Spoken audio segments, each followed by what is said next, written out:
Olá, seja muito bem-vindo a mais uma leitura e meditação da Palavra de Deus. Hoje nós vamos ler, eh, continuando, né, dando continuidade ao nosso estudo, no livro de Lucas, capítulo 5, nós vamos ler do versículo 27 até o versículo 32.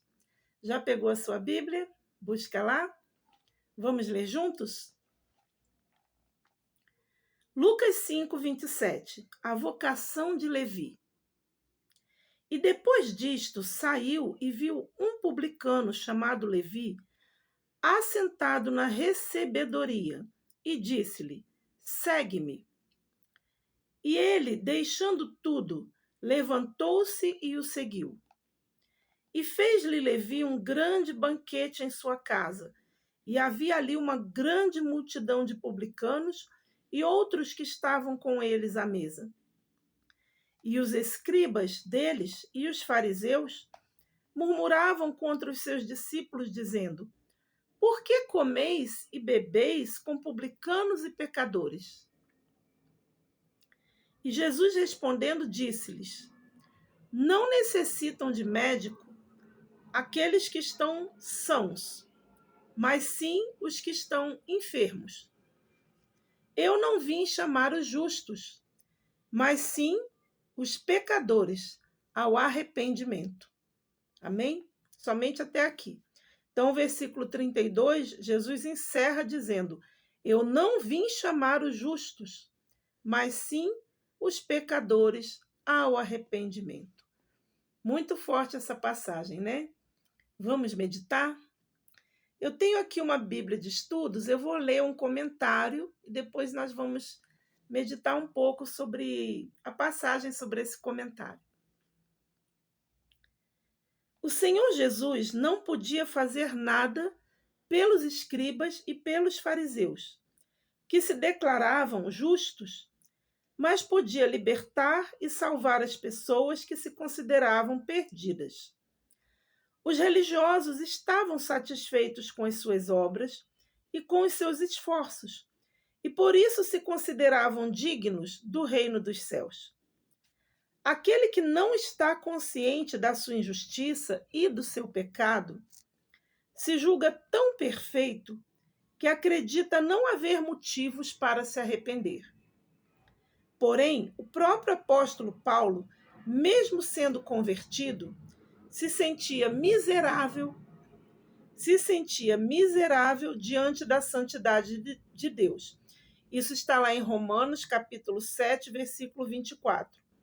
Inclusive, em uma outra ocasião, ele declarou que era o principal de todos os pecadores. Essa afirmação está lá em 1 Timóteo, capítulo 1, versículo 15. Amém? Então, nós vemos aqui nessa passagem que o Senhor Jesus ele estava passando quando ele viu um publicano assentado na recebedoria, ou seja, o publicano era aquele judeu que trabalhava a serviço do governo romano que havia dominado o reino de Israel. O Império Romano dominou muitas nações e nessa época, entre elas, o Império Romano dominou o reino de Israel. Haviam alguns judeus que eles, para obterem vantagens, para obterem uma vida melhor, para obterem mais segurança, né, dentro de um governo, como eu posso dizer, estrangeiro, né, um governo opressor, eles optaram por trabalhar para o governo romano. E perante os judeus, eles eram vistos como traidores do povo judeu. Era como se fosse uma guerra, né, dentro do próprio reino de Israel, irmão contra irmão.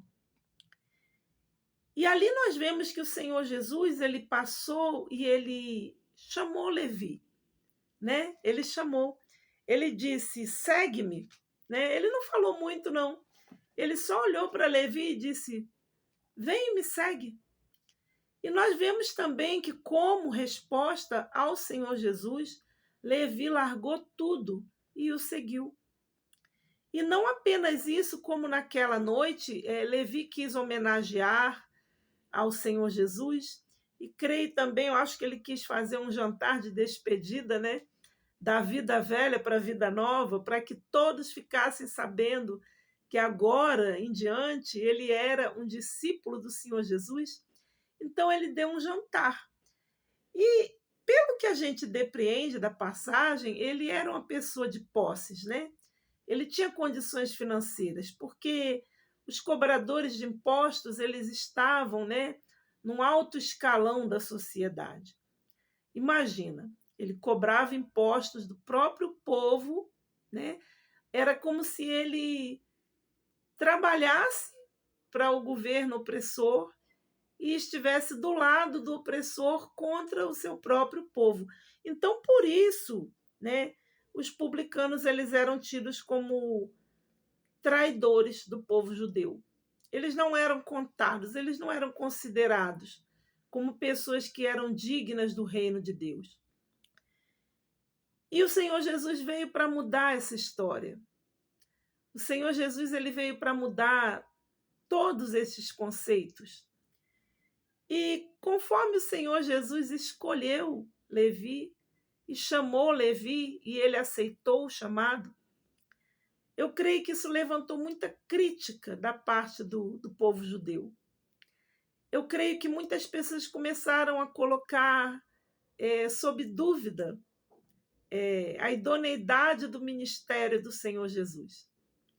E sempre onde o Senhor Jesus estava, ali estavam os escribas e os fariseus do templo, os doutores da lei. Eles estavam lá, como nós falamos no vídeo passado, muitos estavam ali por sinceridade, porque simplesmente eles queriam realmente conhecer o Senhor Jesus e aprender do Senhor Jesus.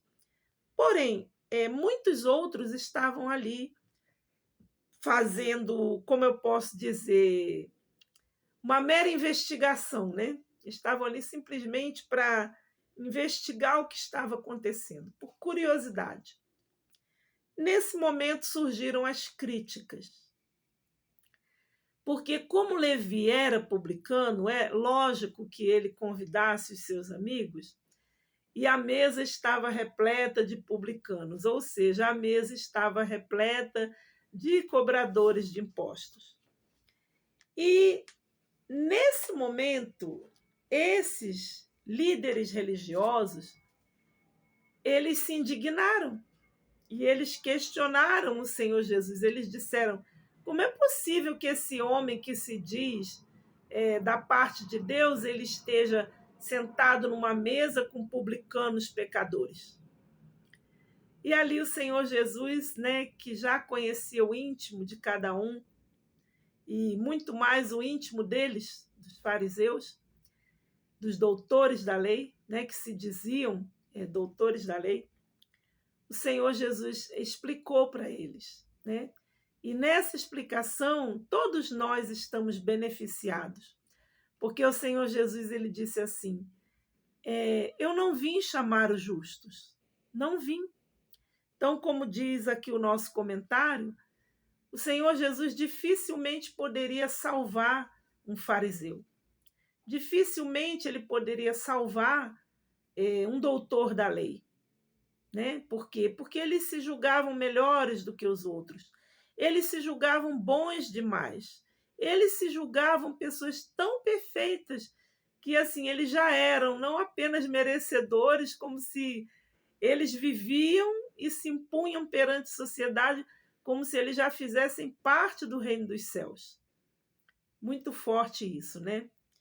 Quando uma pessoa ela não reconhece os seus erros, quando uma pessoa ela não reconhece, né, que ela necessita de arrependimento, que ela necessita do perdão de Deus, e ela se acha uma pessoa assim tão boa, você já lidou com pessoas assim que elas dizem assim: eu não faço mal para ninguém, né? Geralmente essas pessoas elas se justificam dizendo que elas ajudam os outros, né? Elas fazem caridade, elas dão esmolas, elas, enfim, elas se justificam através dos seus atos e elas querem provar para todas as pessoas que elas são boas demais. Elas não precisam de se arrepender, porque na visão delas elas são perfeitas, elas não têm nada do que se arrepender. E naquele momento o Senhor Jesus trouxe essa explicação de sabedoria. Ele disse assim: olha, eu não vim chamar os justos, eu vim buscar pecadores, chamar os pecadores ao arrependimento. Muito forte, né? Então, assim, Jesus não consegue salvar uma pessoa que se acha tão boa, tão boa, tão boa, que ela acha que ela não tem nada do que se arrepender. Você já ouviu esse dito popular que a pessoa diz assim: eu nunca me arrependi de nada do que eu fiz. Eu só me arrependo das coisas que eu não fiz. São pessoas orgulhosas, são pessoas que não entendem o critério divino, o qual ele deixou na sua palavra. Todos pecaram. Está escrito, né? Nós estamos aqui com o propósito, está escrito. Então, está escrito na palavra de Deus que todos pecaram, né? Todos carecem da glória de Deus, da misericórdia de Deus. Então, se você que está assistindo esse vídeo hoje, você foi impactado por essa palavra, eu quero te dizer que o Senhor Jesus ainda hoje, ele está repetindo essa mesma frase. Ele está te dizendo: eu não vim buscar os justos, eu vim buscar os pecadores, aqueles que têm capacidade de se arrepender. Eu vim chamar o pecador ao arrependimento. E que você possa receber essa palavra, né? Que você possa pegar a sua Bíblia, meditar um pouco mais, dobra seu joelho, ora, entrega a sua vida a Deus, e Ele com certeza ele vai falar mais profundamente através do Espírito Santo ao seu coração. Que Deus abençoe a sua vida, e amanhã estaremos aqui novamente com mais uma leitura, mais uma meditação, mais um vídeo dentro desse propósito. Desafio de 40 dias da leitura da Bíblia. Hoje, dia 20 de janeiro de 2025, e amanhã eu espero encontrar com você aqui novamente. Até amanhã.